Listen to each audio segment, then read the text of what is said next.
Welcome back to the channel. It's your boy Lamar Jameson back with another video. Today's video, I really wanted to talk about this comment here on one of my posters on Facebook, and it's due to a post of an illustration that I had designed, you know, and I guess this person really doesn't get the illustration in a way. It just doesn't make sense to him on how I was able to get 171% on return in an 11th year. So I wanted just to do a video and break that down to him or to whoever that don't understand the illustration.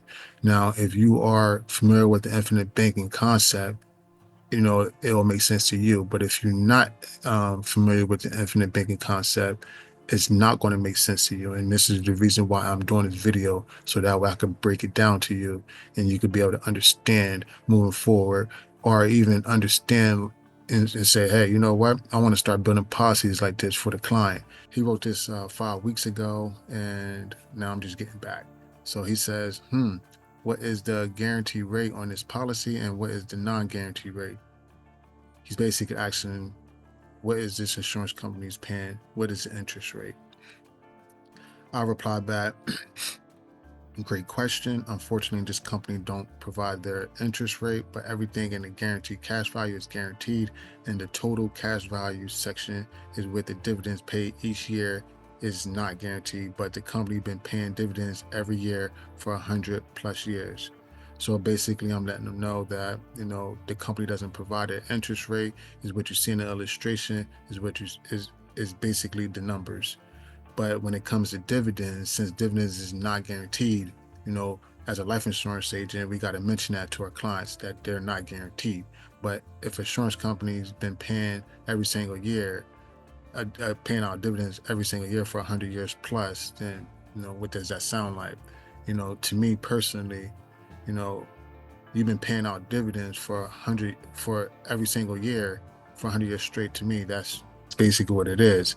So, and I said, this policy as illustrated breaks even plus more cash in year 8. So as you see in the illustration, when I show you in year 8, we break even plus we have a little bit more money. As you see in year 11, the return is 171% and gets better and better every single year. So I basically mentioned year 11 because that's when we put in less money in. 10 years, we was putting in 7,200. So as you're going to see in year 11, we're actually putting in less money. The reason why we're putting in less money, we didn't want to make the policy. So that's why we got put less in. If you're an insurance agent, you understand, or if you don't understand, now you understand. There's MEC laws that the IRS put in place for this particular policy, for not policy, but for this particular design. So basically, we had to put a 10-year term rider on this, so that way it doesn't become a MEC. The reason why we don't want it to become a MEC, because we want this policy to be tax-free. We don't want this policy to be like a 401k, or we don't want this policy to be like any type of government-sponsored accounts, where everything you make is going to get taxed. He wrote back saying, are you serious? In year 11, the guaranteed cash value is in the negative, and the non-guaranteed cash value is only $87,667. This is an 11-year return of less than 1%. This is a return of 0.5%, nowhere close to 171%. LOL. This return is terrible. LOL. So this right here, this is what draws me to do this video, so that way I can really explain, how this illustration works, because I know a lot of insurance agents, when it comes to life, don't understand, how these type of illustration works. Because if you understand infinite banking, then you understand what the process of what this illustration is calling for. So I wanted to do this video so that way I could break this down and show that this policy here, this illustration policy, is actually 171% in year 11, and it gets better and better. So stick tuned, and let's see what the numbers are. All right, guys. So we got the illustration pulled up. So we're going to get to these numbers. But first things first, this illustration is built on the infinite banking concept. This is a policy to where, it could be for a retirement where you want your money to grow tax-free and take advantage of the compound interest. This also could be for someone who's saving back money and they want to, instead of putting their money in the bank, you could actually put your money into one of these type of policies where like you're getting a guaranteed interest rate plus you're taking advantage of tax-free income and it compounds. This is also for business owners to where they want to make money off the same dollar 2, 3, or 4 times.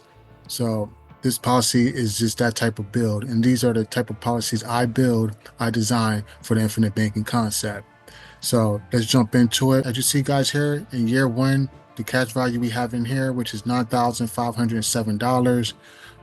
In year two, we got 14,787. Year three, we got 21,792.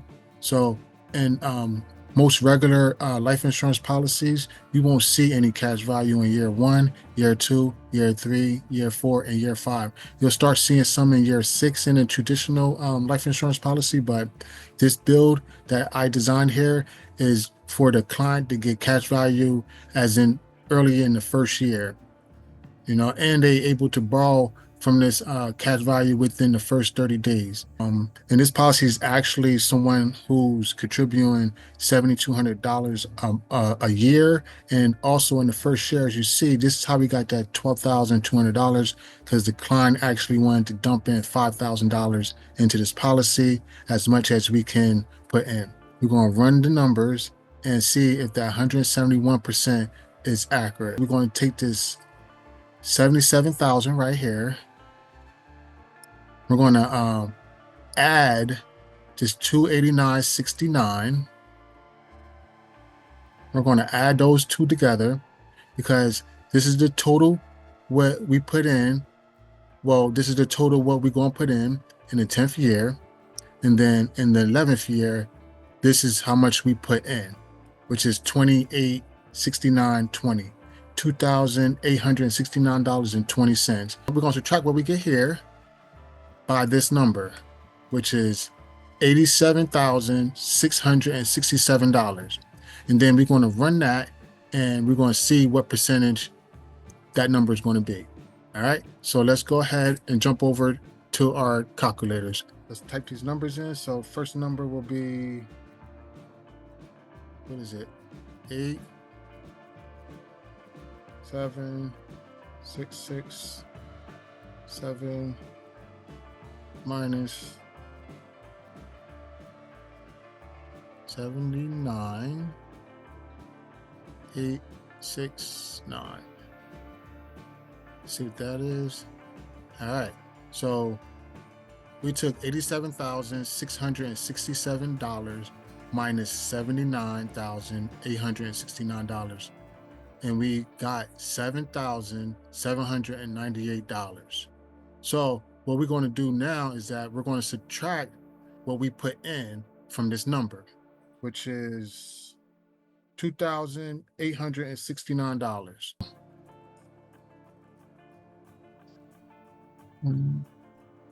8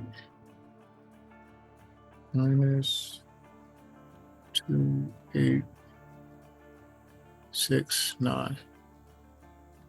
So that gives us $4,929 in return. All right, guys. So now we know we are $4,929. So the question is, how do we know what percentage we up? What we want to do is that we want to take the 171% of the money we put in that year, which is on the 11th year, we put in $2,869. So next, we'll just calculate that. And look what we get. We get $4,905.99. As you see, the percentage is lower than what we up. We up 4,929, and 171% of $2,869 is $4,905.99. So we up more than so our percentage is kind of higher in a way if you think about it. But I'm only doing this video so that way you can see that, that 171 is accurate. Thank you guys if you stuck around for taking your time out of the day. I really appreciate it. Now, this video wasn't to target anyone. I just wanted to show you where I got that 171% from, as you've seen the numbers and the math that we did. So as you know, numbers do not lie. So thank you guys again, and I'll check you out in the next video.